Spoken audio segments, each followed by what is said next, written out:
जय हिंद दोस्तों। तो आज जानेंगे हम एसएससी 2025 का जो सीबीटी 2 का एग्ज़ाम हो गया है, इसके बाद का प्रोसेस क्या होगा ज्वाइनिंग तक का। अभी आपको 1-2 दिन में प्रेफरेंस फॉर्म भराने के लिए ऐसे एसएससी अपने वेबसाइट पे प्रेफरेंस फॉर्म वाला ऑप्शन ऑन कर देगा। इस बार का प्रेफरेंस फॉर्म भरने वाले में थोड़े चेंजेस हो गए हैं, क्योंकि इस बार फ्लोटिंग का भी ऑप्शन आ गया है। तो उस बारे में हम अगली वीडियो में या फिर कभी बात कर लेंगे, जब वो ऑप्शन आएगा फिर उस हिसाब से अच्छे से मैं एग्जांपल के तौर पे दिखा के आपको बता दूंगा। मेन चीज़ ये है कि प्रेफरेंस फॉर्म भरना अनिवार्य ही है, क्योंकि एसएससी ने कहा है कि जिन लोग प्रेफरेंस फॉर्म अगर नहीं भर रहे हैं उनका कैंडिडेचर ख़त्म कर दिया जाएगा। तो प्रेफरेंस फॉर्म भर लिया जाएगा। मान लीजिए कि 1 से 2 वीक में आपका प्रेफरेंस फॉर्म आ जाएगा। प्रेफरेंस फॉर्म आ जाएगा और उसके बाद का क्या प्रोसेस रहेगा, इसके बाद से ही आपकी फाइनल मेरिट जो बनती है वो आएगी और डिपार्टमेंट अलॉट होगा। उसके बाद डीवी और मेडिकल का प्रोसेस होगा। डीवी और मेडिकल में इस बार या पिछली बार से ही हो गया था, डीवी और मेडिकल में ये है कि अब एसएससी नहीं करा रही है डीवी और मेडिकल, वो डिपार्टमेंट ही है जो डीवी भी कराएगी और मेडिकल भी कराएगी। तो आपको पहले प्रेफरेंस फॉर्म भरना है, उसके बाद से डीवी और मेडिकल होगा आपका। उसके बाद से आपका प्रेफरेंस फॉर्म के बाद ऐसे मेरिट लिस्ट आएगी, उसके बाद से डीवी और मेडिकल होगा। ठीक, तो डीवी में डॉक्यूमेंट्स क्या क्या लगेंगे उसके बारे में बात कर लेते हैं। तो डीवी में जो डॉक्यूमेंट्स आपके लगेंगे उसमें जो जो फॉर्म भरते समय आपने लगाया है, एप्लीकेशन भरते समय वो चीज़ें तो लगेंगी ही लगेंगी। आपको उन चीज़ों को एकदम रेडी रख के चलना है। जैसे मान लीजिए अगर आपने 10 तो लगाना ही पड़ता है, वो 10-12, और डिप्लोमा है तो डिप्लोमा का रहेगा, अगर बीटेक है तो बीटेक का डालना रहेगा। ठीक, मेन चीज़ आती है कास्ट सर्टिफिकेट की,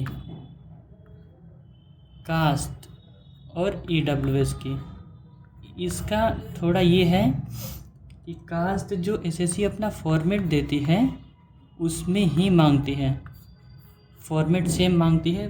प्रॉब्लम ज़्यादा हो जाता है अगर फॉर्मेट चेंज रहता है तो ज़्यादा प्रॉब्लम भी नहीं है, ऑनलाइन वाले में भी काम चल जाता है, लेकिन मैं कहूँगा कि जो फॉर्मेट है उसी फॉर्मेट में अगर है तो बेहतर रहेगा। ईडब्ल्यूएस में आपका डेट देख लीजिएगा कि डेट वैलिड है, बस और कुछ ज़्यादा नहीं चेक करते, उसमें डेट ही मैंडेटरी रहती है। बाकी रह गया आपका एक्सपीरियंस सर्टिफिकेट। एक्सपीरियंस सर्टिफिकेट जो रहेगा वो डिप्लोमा वालों के लिए चाहिए, जो एमईएस या फिर जिसमें मांग रहा है उसमें 2 साल का एक्सपीरियंस सर्टिफिकेट चाहिए, तो आपको वो तैयार रखना है। इसके बाद का जो प्रोसेस है वो मेडिकल का रहेगा। ठीक, मेडिकल में ज़्यादा टेंशन लेने वाली बात नहीं है, मेरिट लिस्ट में आपका नाम आ जाएगा, बाकी सारे प्रोसेस हो जाएंगे। तो मेडिकल बहुत ही नॉमिनल होता है।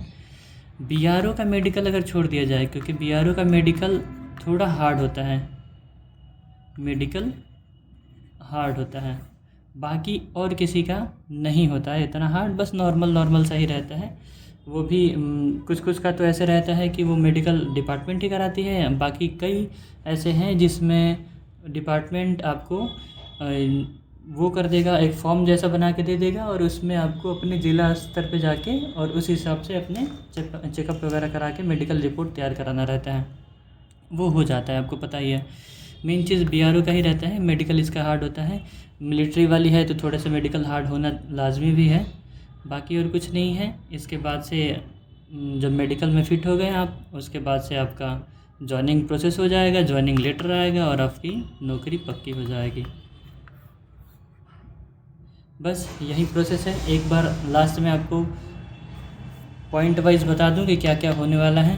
पहले तो आपको प्रेफरेंस फॉर्म आएगा, प्रेफरेंस फॉर्म फिल कराया जाएगा, इसको भरना बहुत ही ज़रूरी है, ध्यान रखें। 1 वीक में आ जाएगा ये, ठीक, 1 वीक से 1.5 वीक में आ जाएगा।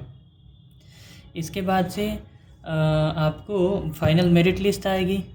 इसके बाद से फाइनल मेरिट लिस्ट आएगी।